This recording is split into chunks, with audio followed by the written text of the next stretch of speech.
Rádio, muito mais música, muito mais você. Família Web Rádio e o programa Psicologia em Casa. Apresentação: Enéas Canhadas.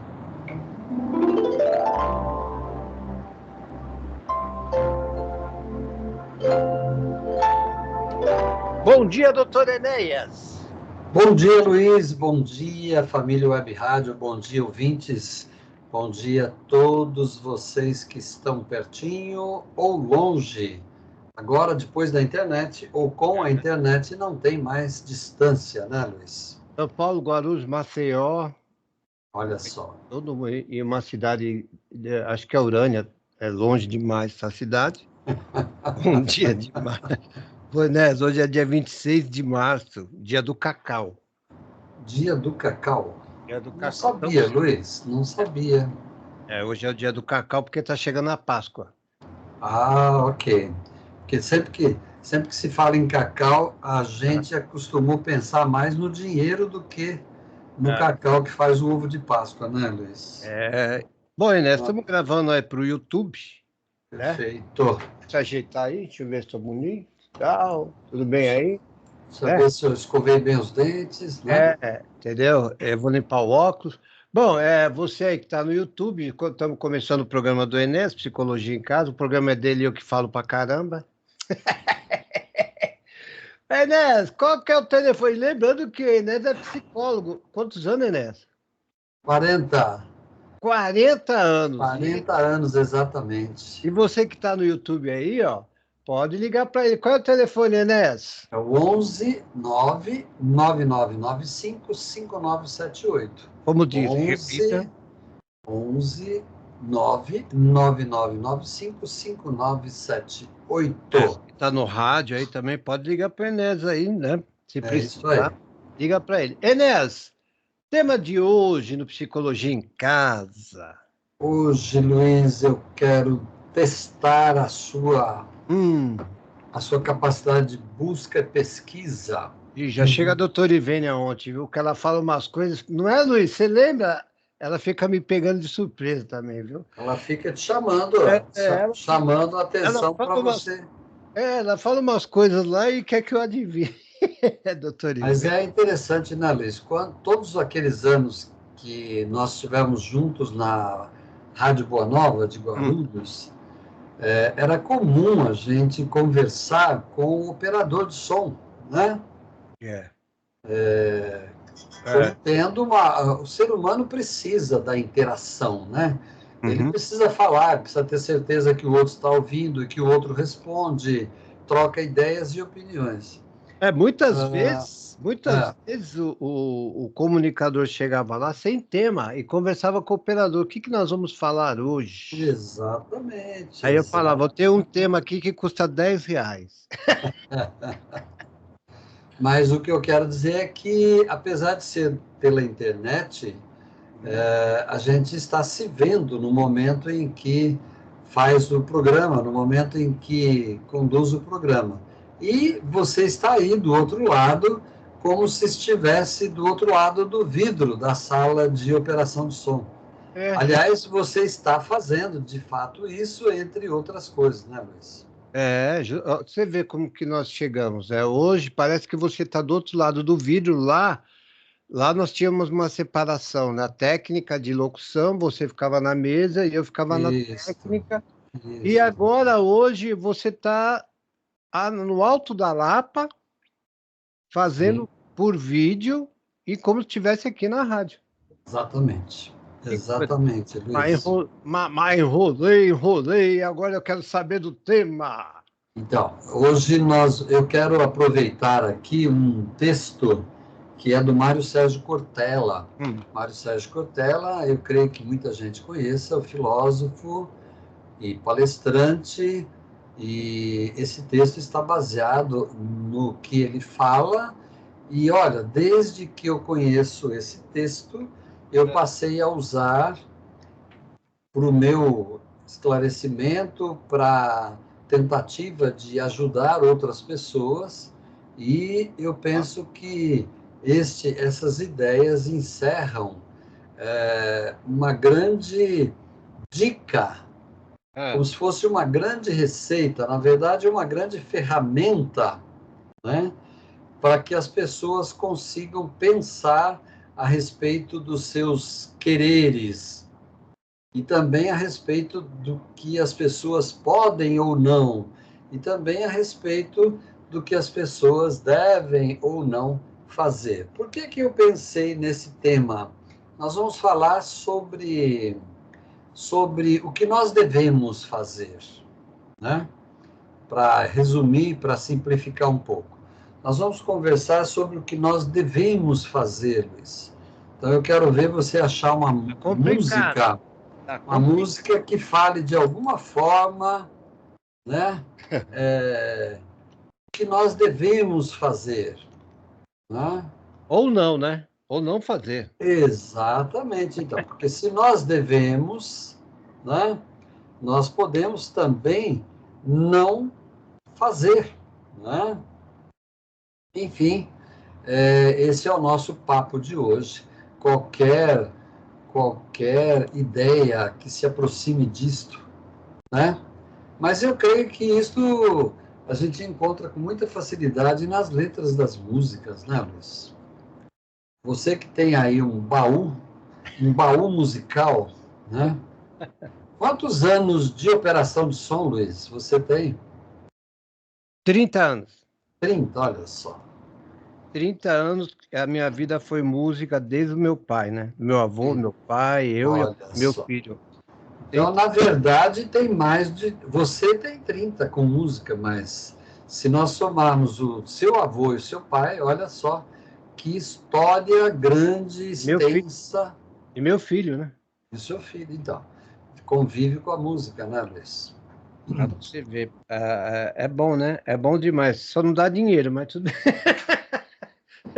Bom, você não ficou rico ainda, mas isso não quer dizer que ainda não possa ficar. Mas ela me trouxe saúde, né? Olha, então. Saúde, certamente saúde mental, espiritual, física, né? Porque aquilo que nós fazemos com prazer e dedicação geralmente contribui muito para a nossa saúde e o nosso bem-estar. Né? Às vezes eu podia fazer ou não fazer com a música, né? Exatamente. Que é o tema de hoje. O que pode fazer, que as pessoas devem fazer ou não. Então, ou não, exatamente. Mas eu sempre fiz o bem. Sempre foi o bem. É isso daí que importa. Então, eu dizia que eu estou falando aqui através de um texto que o Mário Sérgio Cortella disponibilizou na internet, e também quando ele fala quando ele dá essas dicas também no YouTube e assim por diante, né? Na verdade, isso daí, quero, posso e devo, quero, posso e devo. Quando ele fala isso, ele está falando de ética e moral, né? Entendemos isto no dia a dia da nossa vida e etc. Quando você tem algum sentimento para com alguém e você diz, não, eu não vou fazer isto com ele. Por quê? Porque talvez essa outra pessoa não mereça, porque você não quer prejudicar a outra pessoa, porque você tem essa pessoa em consideração, porque você ainda não tem clareza daquilo que você precisaria dizer para essa outra pessoa e assim por diante.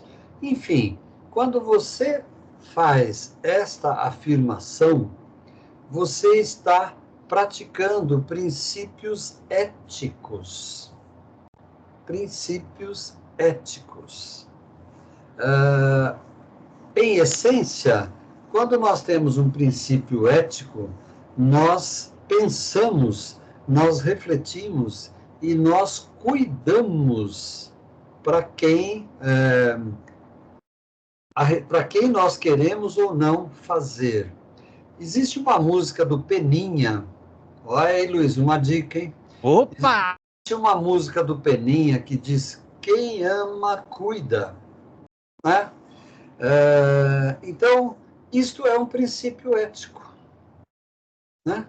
Isto é um princípio ético.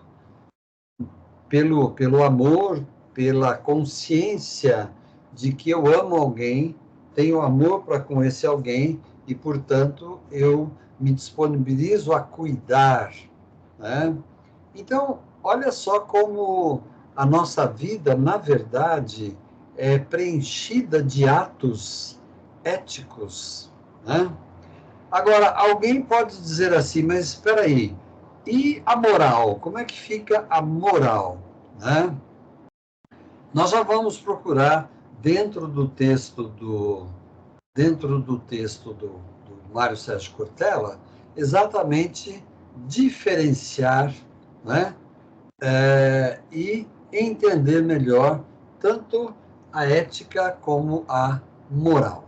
Portanto, a ética é um conjunto de valores, de princípios usados, né, quando você tem que tomar qualquer decisão que possa afetar um outro ser humano. Tanto quando essa decisão sua vai afetar negativamente ou prejudicialmente, como também quando você vai tomar uma decisão que vai afetar também positivamente. Então, interferir, estar presente, atuando na vida ou na orientação de uma outra pessoa, né, de um outro ser humano, não é simplesmente quando se trata de prejudicar. Eu não sou ético apenas quando eu busco não prejudicar. Eu estou sendo ético também quando eu busco esclarecer, proteger, preservar, cuidar, me fazer entender, ajudar, colaborar e assim por diante, eu estou sendo ético. Então, nessa definição que eu acredito que é muito simples, mas difícil de praticar, né? Esse conjunto de valores nos ajuda a decidir sobre grandes questões humanas, que são aquelas que eu já comentei. Eu quero, eu posso e eu devo. Ou eu posso, quero e devo. Eu gosto de falar nessa ordem. Posso, quero e devo. Ou quero, posso e devo. O devo sempre por último e vocês já vão entender por quê. Né? Falta a gente comentar um pouquinho sobre esse conjunto de valores ou princípios. De onde se forma esse conjunto de valores? De onde se formam esses princípios? Forma na sua educação, na sua educação familiar, na sua educação básica, na sua educação religiosa, na sua convivência com amigos, na escola que você frequentou e estudou, enfim, em todos os momentos da sua vida, desde que você nasce até hoje, até o dia que você se torna e está adulto. Então, é um conjunto de valores e princípios, né? O que é um princípio? O princípio é uma baliza, é como se fosse a margem de um rio, é como se fosse a orientação, é como se fosse uma sabedoria, segundo os valores que você foi aprendendo e incorporando durante sua vida. E tem mais uma coisa muito importante, que é o caráter. O caráter humano, segundo alguns estudiosos, segundo uma forma de pensar, o caráter pode ser moldado, pode ser lapidado durante a vida, Mas há um psicólogo americano chamado James Hillman, que ele tem um livro, inclusive, escrito só sobre isso, que ele fala da força do caráter. Então, ele explica que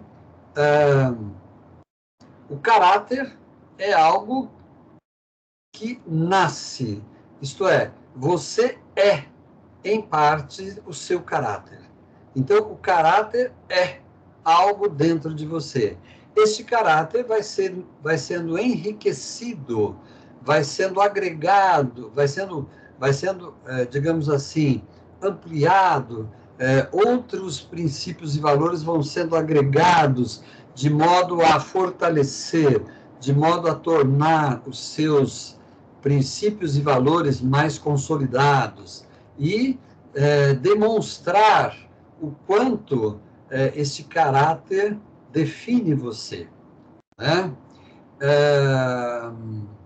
Então, não existe uma coisa que, às vezes, nós corremos o risco de errar ao falar, quando nós dizemos, fulano não tem caráter.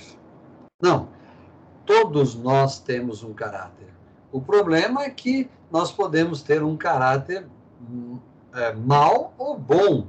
Nós podemos ter um caráter com princípios positivos, importantes, válidos, que buscam o bem comum, ou podemos ter um caráter composto de princípios ruins, negativos, perversos, e assim por diante, né? Então, a ética é um conjunto de valores e princípios usados para nos ajudar a lidar com as grandes questões humanas que, segundo esse texto do Mário Sérgio Cortella, são essas questões fundamentais. Eu quero, eu posso e eu devo. Tudo que nós fazemos passa por essas três questões, de modo que nós precisamos pensar sobre cada uma delas, né? Sobre cada uma delas. Então, existem coisas que eu quero. Eu costumo dizer, como psicólogo, eu costumo dizer que o quero é o teu impulso. É aquilo que você gosta, é aquilo que você prefere, é aquilo com o qual você tem mais afinidade, é o seu interesse primário. Então, o quero é mais ou menos o que nós gostamos de comer. Eu pergunto para alguém, qual a sua comida preferida? Ele vai dizer uma comida X. Pergunto para o outro, qual a sua comida preferida? E ele diz, uma comida Y. E pode ser que ambos gostem da mesma comida, mas pode ser também que cada um goste de uma comida completamente diferente. E, em geral, a comida que nós gostamos, nem sempre nós sabemos explicar por que nós gostamos. Apenas que ela nos é agradável, nos é saborosa e combina com o nosso paladar, com o nosso olfato, com os nossos sentidos, enfim, né? Então, o que eu quero é o meu desejo, né? O que eu quero é o que eu desejo. Então, querer eu sempre posso, né? Querer eu sempre posso. Querer é poder, Enéas? Querer é poder, em parte sim. Em parte sim. Porque é o primeiro passo, né, Luiz? Se você não quiser, não tem poder que possa persuadir você, que possa fazer você ir em busca disto, né? E mais ainda, né? O querer, ele vai ser sempre uma demonstração do seu mais íntimo caráter, da sua mais íntima qualidade pessoal. Ele vai, de certa forma, o seu querer vai, de alguma forma, procurar atender esse conjunto de valores, princípios e características que você tem aí no seu desenvolvimento, né? Então, o querer é o nosso desejo, né? Nietzsche, filósofo Nietzsche, dizia que o querer, né, o desejo é potência. Então, aquilo que nós queremos, de fato, significa a nossa potência, né? É a nossa potência de ir em busca, né? É a nossa potência de persuadir, de persistir, né? De ir atrás, de pesquisar, de solicitar, né? Enfim, por isso que nós podemos, com muita tranquilidade, né, entender que querer é, de fato, esta potência que nós temos dentro de nós, né? E é ele que nos faz persuadir, ter a tenacidade, ter a força necessária para irmos em busca dos nossos quereres. Há filósofos que definem também poder como desejo, querer como desejo, né? Há pessoas que definem também o querer como liberdade, e de fato é também. Há pessoas que definem o querer como força de vontade. Enfim, é uma força muito grande interior nossa. E cada um tem esta capacidade, esta potência de querer. Mas, como tudo que passa pela ética, pela nossa preocupação de quanto aquilo vai interferir ou vai afetar o outro, né, vem esta segunda questão humana, né, que é o posso. Eu quero, mas eu posso, né? As coisas mais simples. Eu quero comprar a minha casa até o final do ano. Eu quero, isso é legítimo. Eu posso, né? Eu quero ter um carro novo. Eu posso. Eu quero fazer as pazes com uma pessoa com a qual eu me desentendi. Eu posso, né? E assim por diante. Mas por que eu estou colocando o posso como uma espécie de filtro, de barreira, né? Porque o eu posso, o posso, ele depende de condições, ele depende de recursos. Se eu quero algo que envolve dinheiro, eu preciso ver se eu tenho dinheiro. Se eu quero algo que envolve tempo, eu preciso entender esse tempo.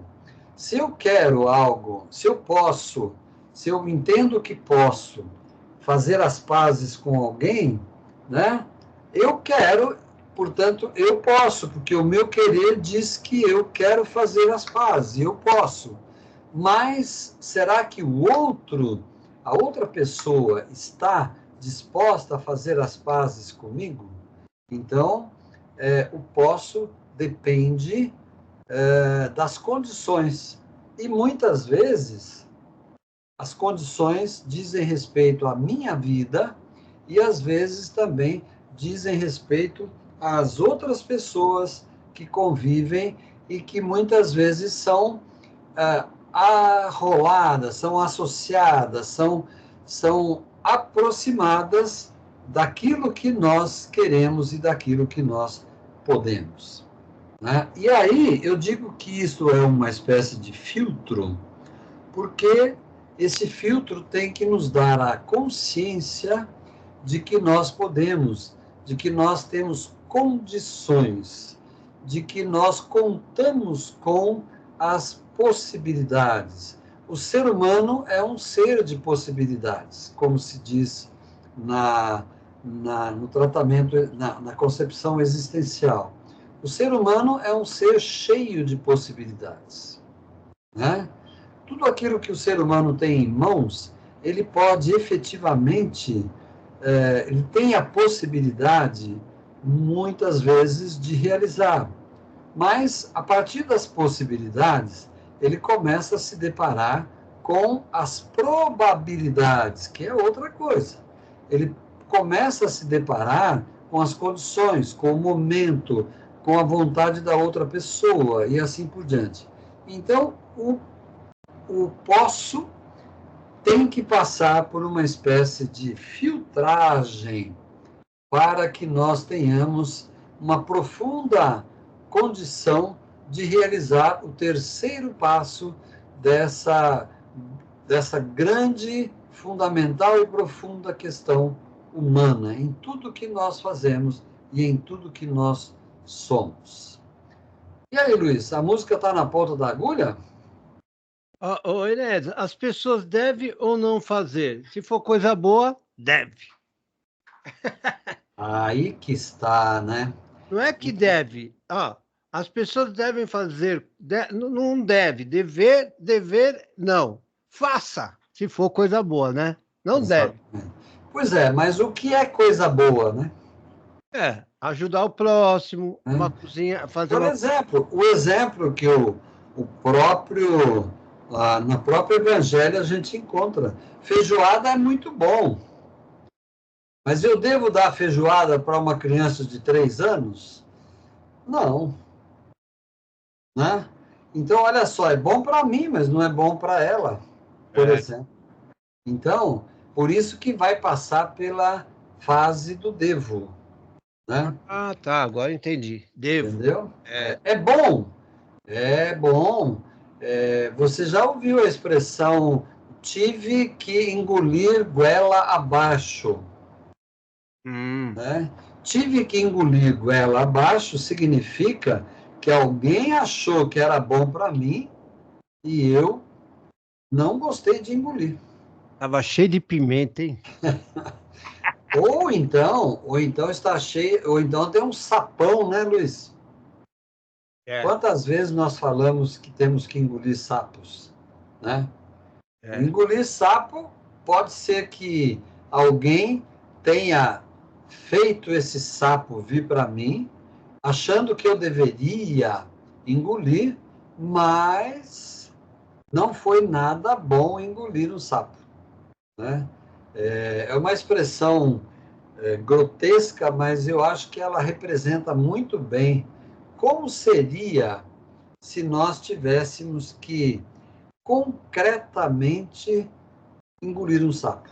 De verdade, engolir um sapo. O duro quando o cara fala assim, Anés, aquela gíria lá. Vai pagar um sapo. Lembra daquela gíria? Isso. Vai pagar um sapo para mim. Vai pagar. Pagou um sapo, agora você vai ter que engolir. Exatamente. A frase que o Zagallo falou, que se tornou repetida pelo mundo todo, foi essa, né? Agora vocês vão ter que me engolir. Quer dizer, numa época que não se acreditava nele como técnico da seleção, e ele demonstrou que era capaz e, portanto, não teve dúvida de dizer para as pessoas, agora vocês vão ter que me engolir. É uma afirmação que certamente passa por essas questões humanas profundas. Mas essas afirmações aí, tem pessoas afastadas aí que podem voltar e falar isso aí, né? Também pode, né, Luiz? Com certeza. Com certeza. Tem pessoas também que estão aí, né, lutando e estão querendo derrubar e dar a volta por cima e fala, vocês vão ter que me engolir, né? Exatamente. E a música que eu achei, né? O Peninha não tem. Você pode digitar aí que não tem. Essa música aqui, o Caetano, a gravação do Caetano? Você falou Peninha. Peninha é o compositor.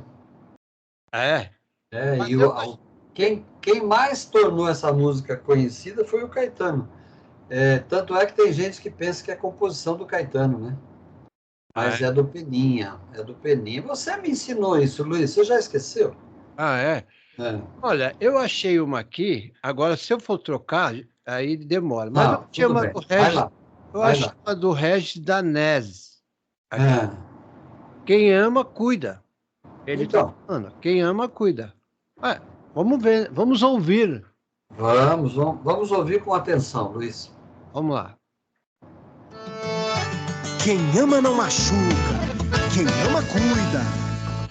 Preciso aprender sobre o amor. Quero aprender a amar e perdoar. Sei que as atitudes falam mais que 1000 palavras. Eu quero amar, não só de falar. Que adianta falar a língua dos homens se eu não tiver amor? Que adianta falar a língua dos anjos se eu não tiver amor? O amor é paciente, quem ama não julga. Deus ensina, a gente aprende que quem ama cuida. O amor é paciente, quem ama não julga.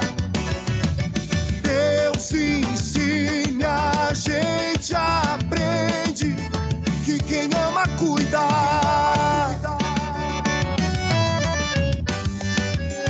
O amor não arde em ciúmes, não se alegra com a injustiça, não é egoísta.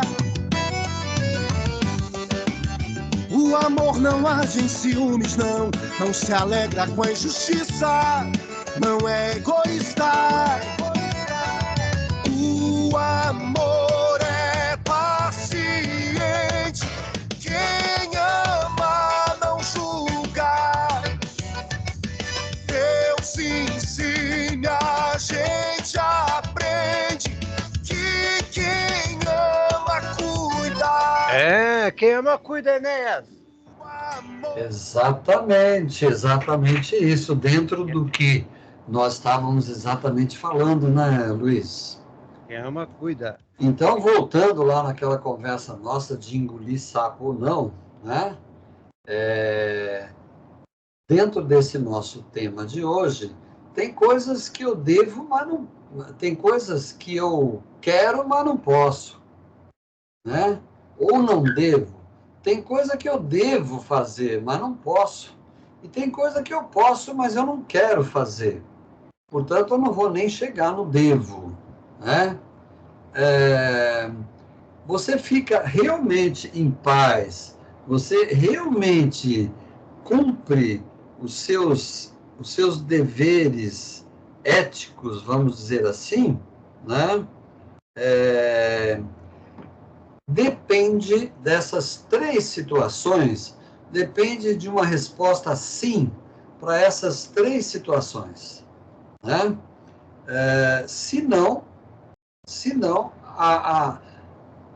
as coisas podem acontecer de um modo que ou você não fique bem com você mesmo, ou você não fique em paz, ou você não seja ético para com alguém, ou você não cumpra os seus deveres morais, que também existem, né? O Mário Sérgio Cortella ele dá o exemplo do cinto de segurança, né? Que ele diz que no começo teve até gente que, olha só, Luiz, no começo teve até gente que comprou a camisa do Vasco para usar quando estava dirigindo, para parecer que estava de cinto de segurança. Sim, eu lembro. Quer dizer, uma tentativa de burlar a lei. Quando você tenta burlar a lei, quando você tenta enganar a lei, né, você está exatamente não só ferindo um princípio ético, como também você não está agindo moralmente de acordo com os deveres que uma sociedade muitas vezes impõe, né? Diante disso, né, o que nós devemos pensar e lembrar, que eu já falei isso no comecinho, né, não existe ninguém que não tenha ética, assim como não tem ninguém que não tenha caráter, né? Eu posso até ser, né? Eu posso até ter costumes, hábitos antiéticos, isto é, que não respeitam as outras pessoas, mas eu tenho, assim mesmo, uma ética. Só que quando eu sou antiético, isto é, contra a uma ética que foge aos deveres que eu devo ter, né? Nós estamos falando, na verdade, de ser um indivíduo moralmente mal ou ruim. Por quê? Porque também a amoralidade ou a imoralidade, né, é o mesmo que dizer que alguém não é capaz de julgar as situações em que ele se encontra. Quando você diz fulano de tal é um imoral, é porque ele não respeita a ética de respeitar os outros. Então, ele está praticando um ato imoral na medida em que a maioria dos costumes da sociedade exigem e tem leis para esta prática e assim por diante, né? Só mesmo pessoas incapazes, né? Pessoas incapazes. E ele dá aqui um exemplo das pessoas que são loucas, né? Pessoas que não têm mais a sua faculdade mental funcionando bem, né? Seja por um motivo de trauma, seja por um motivo de doença e assim por diante, né? Mesmo uma criança até que ela forme alguns princípios éticos, ela ainda precisará aprender, precisará expressar esses princípios éticos, e a partir de um determinado momento, ela já terá consciência daquilo que está fazendo, né? Eu costumo lembrar sempre, quando surge a mentira na criança. Aí, uma coisa que me chama muito a atenção, quando a criança mentir, é porque ela já tem princípios éticos. Isto é, ela já está se defendendo de algum julgamento que alguém, pai e mãe principalmente, vão fazer sobre ela. Então, quando a gente diz criança é inocente, criança sempre fala a verdade, até a página 2 é verdade. Mas a partir do momento que a criança mente, é porque ela já tem consciência de que o ato dela é prejudicial ou está em desacordo com os princípios, os valores e a ética que ela vem aprendendo na sua vida familiar, escolar, religiosa e assim por diante, né? Então, uma pessoa que nós julgamos imoral é uma pessoa que não faz o que está disposto, né, o que está estabelecido nas normas morais da sociedade, né? Mas ele tem uma ética, né? O indivíduo que é criminoso, que se entrega ao crime de modo amplo, que rouba, que prejudica os outros, que, enfim, que pratica todo tipo de criminalidade, é uma pessoa que tem uma ética, mas é a ética que não respeita o outro, né? Se você lê o livro do Drauzio Varela, Carandiru, ele fala que dentro da prisão existe uma ética própria da prisão. Própria da prisão. Não é válida na sociedade, mas dentro da prisão é válida. Então, se alguém te prejudicou, te roubou dentro da prisão, você pode matar aquela pessoa. Mas isso é uma ética que que existe dentro da prisão.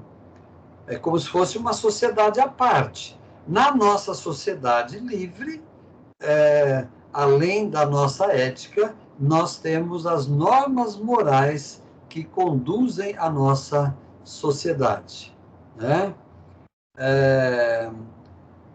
Existe uma frase muito conhecida por muitos, mesmo independente de você estudar religião, do apóstolo Paulo, que ele diz assim: tudo me é lícito, mas nem tudo me convém.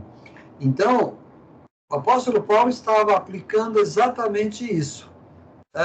Tudo que eu quero, eu posso.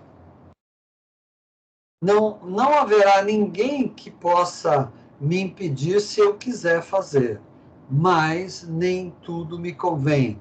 Isto é, mas eu não devo fazer tudo o que eu quero sem nenhum limite, né? Porque cada um de nós é livre de acordo com os seus princípios, com as suas ideias, com o seu caráter, com a sua maneira de entender a vida, né?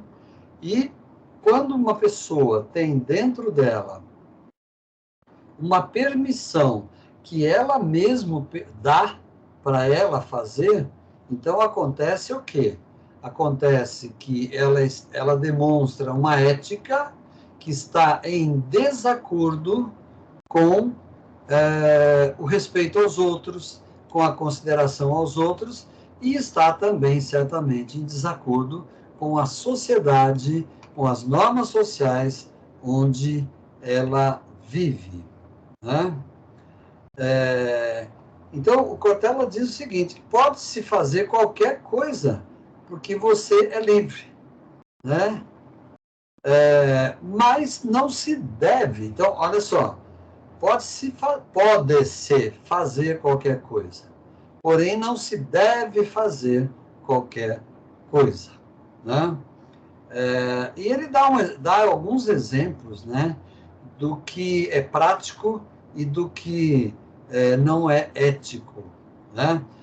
Vamos pegar um exemplo muito simples, que é o da cola. Cola na escola. Se você já colou na escola, né, você já tomou uma decisão prática, que foi se aproveitar do saber do teu colega. Não só isto, você respondendo à prova de acordo com uma cola que você conseguiu, né, alguém vai dizer assim: mas isso não prejudicou o colega. Prejudicou, sim, porque você, de certa forma, você roubou do colega, né, um saber que ele tinha e você não tinha, né? Então, você não agiu eticamente, porque se você for pego colando, você vai prejudicar também o seu colega. Então, você colocou ele em risco. E não só isto, você também praticou um ato moral ou imoral. Por quê?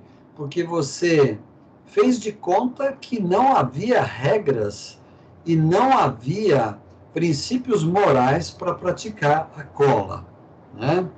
Ele diz o seguinte, que muitas vezes a falta de ética que respeite as pessoas, né, ou a imoralidade, na verdade, ele diz que às vezes costuma ser prático, né, mas não exatamente ético, né?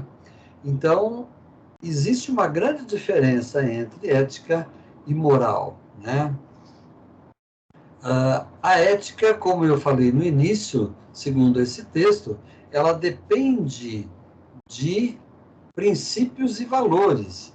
E esses princípios e valores, né, pertencem a uma determinada sociedade que tem usos, costumes e tem deveres morais, né?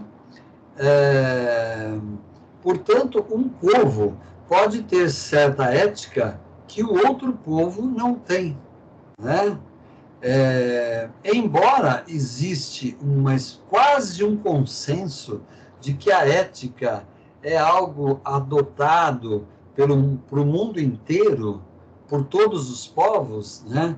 Na verdade, isso é mais um desejo do que propriamente uma ética que sirva para a humanidade. Fala-se muitas vezes em amor universal, como princípio universal. Então, eu creio que ninguém discorde de que o amor é um princípio universal, né? O amor, né, é exatamente a potência de praticar o bem, né?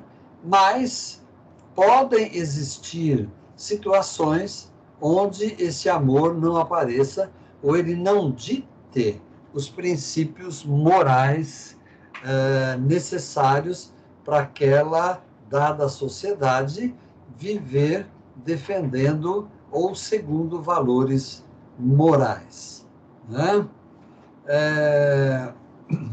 Portanto, a moral pode ser diferente da prática dos princípios éticos, né? E aí fica por conta de cada situação, de cada cultura e assim por diante. Deixando claro, a ética é uma tentativa de valores universais que nem sempre é respeitada, porque nem sempre respeita os valores do ser humano, e a moral são princípios que orientam a convivência de uma sociedade. Vamos pegar o exemplo da guerra da Rússia contra a Ucrânia. Vocês devem ter ouvido recentemente, muitas vezes, o que se chama crime de guerra. Não é curioso que, numa guerra onde o mais poderoso mata o mais fraco, falasse em crime de guerra? Qual é a diferença? Então, existem convenções entre os povos que permitem a guerra, olha só, gente, permitem a guerra como uma coisa possível, porém não permite crimes de guerra, isto é, prática de certas perversidades, intencionalidades que são imorais ou são amorais, que não respeitam nenhum código de moral, de valor e de princípio. Totalmente contraditório, né? Totalmente contraditório. Não vamos entrar nesse campo, porque é um campo profundamente contraditório, polarizado, onde, por mais argumentos que nós tenhamos, né, nós não vamos chegar a um ponto de concordância, né? Agora, podemos pensar que, dependendo da minha atuação moral, eu estou praticando uma ética que eu tenha formado na minha vida. Então, eu pratico atos que são de acordo com a minha ética. E a minha ética pode exatamente não conter os mesmos princípios e valores. Então, é preciso que eu tenha comigo uma espécie de termômetro. Olha, eu não vou fazer mal para você. Eu não vou praticar um ato que te prejudique. Agora, eu não posso garantir que esta outra pessoa não pratique um mal para comigo. Então, o problema é que eu, segundo a minha ética, pratico uma moral que diz não faça mal para o outro, né? Por isso que o maior dos mandamentos que existe no Evangelho, segundo a palavra de Jesus, é que você, né, deve amar, né, o teu próximo como a você mesmo, para que uma ética que você tenha de formação da tua pessoa, mais os valores de uma sociedade, que são valores morais, lembrem você de praticar a justiça de acordo com o que você quer que seja praticada com você. Mas isto nunca vai garantir que o outro tenha a mesma ética e tenha os mesmos princípios moral, né? A moral, portanto, é uma prática de uma certa ética, né? Esta é a moral, né? Daí, nós temos valores que não nos leve a praticar, né, certos atos, mas que não podem ser comparados, nem medidos e nem tidos como válido para todos. Porque vai acontecer que cada um de nós tem uma certa formação ética de acordo com o meio onde viveu, com a sua educação, com o seu caráter, e você tenha outros valores e princípios. Em resumo, conviver eticamente é cuidar de você mesmo em primeiro lugar, né? Cuidar de você e dos outros é que não vai nos levar a nenhum tipo de ética válida e nenhum tipo de moral válida para todo mundo. Luiz, chegamos aqui ao final aí de umas reflexões que podem nos ajudar, mas não quer dizer que sejam fáceis de praticar, né? O ouvinte falou que está lascado aqui. Ah, é? Estou lascado. Na verdade, nós precisamos ser cada dia que passa um pouquinho mais sábios para conseguirmos praticar o mínimo dessas coisas, né, Luiz? Enéas, você podia fazer aí um tema chamado Mania de Perseguição. Opa, é um tema muito rico. Mania de É um tema muito rico. Não é não, hein? Por que especialmente, Luiz? Atendendo a pedidos... Deixa para lá, Enéas. Deixa para lá. Tá bom. Eu vou eticamente respeitar o seu pedido. Ou eu vou encarar como sugestão, tá bom? Como sugestão. Isso. Você pode até gravar, fazer aquele gravado para ficar de stand-by lá. Olha só, é uma boa sugestão mesmo. As pessoas têm uma mania de perseguição. Não sei por que persegue a pessoa. Ou sei lá eu como que é. Deixa para lá. Não, esse é um tema riquíssimo, viu? Mania de perseguição. Tem uma mania de perseguição. Na verdade, todos nós temos um pouco, né? E a gente observa que isso é muito fácil a gente constatar na nossa vida, né? Outro tema bom também, né? Ontem nós tivemos aqui um podcast com uma doutora. E aí começou a falar, sugeriu o tema, vamos ver o tema atual.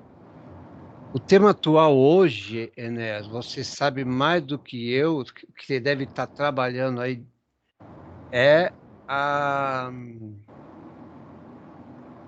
se diz lá, para os jovens de hoje, né? Os jovens também. O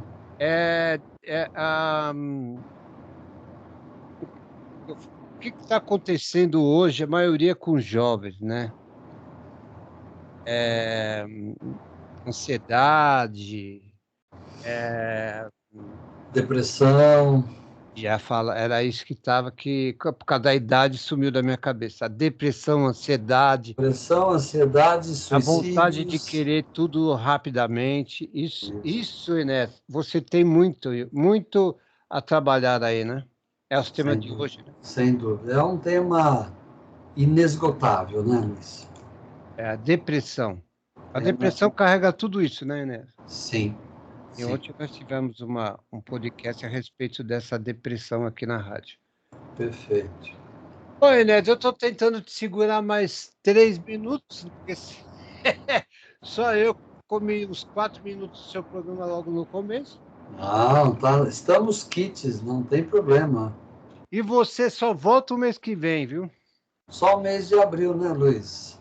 E você vai raspar, porque você volta dia 2, não é dia 1º.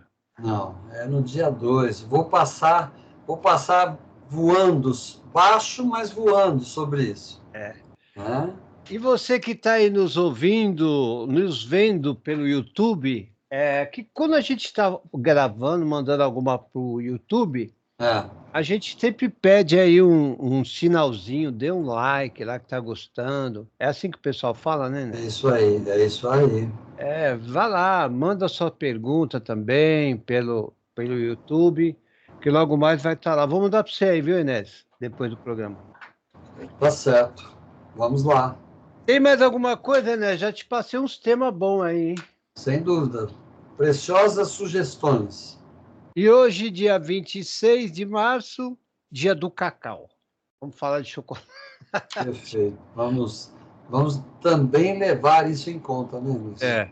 Mais alguma coisa, Enéas? É isso, o convite para que todos estejam com a gente na semana que vem, nosso próximo encontro, né, Luiz? No dia 2 de abril. 2. Dia 1º de abril, quem vai estar é a doutora Ivênia. Até confundi ontem, falei para ela que ia entrar dia... doutora Ivênia, só volta dia 2. Ela falou, não, dia 2 é terça. Eu volto... E ela volta segunda, né? Eu falei, dia 2 é o Enéas. Isso aí. Falou, meu querido. Grande abraço, Luiz. Um abraço a todos e até o nosso próximo encontro. Obrigado, Enéas. Um abraço a todos aí que ficou com a gente no YouTube e também na rádio aí. Perfeito. Tá? Grande abraço, Enéas.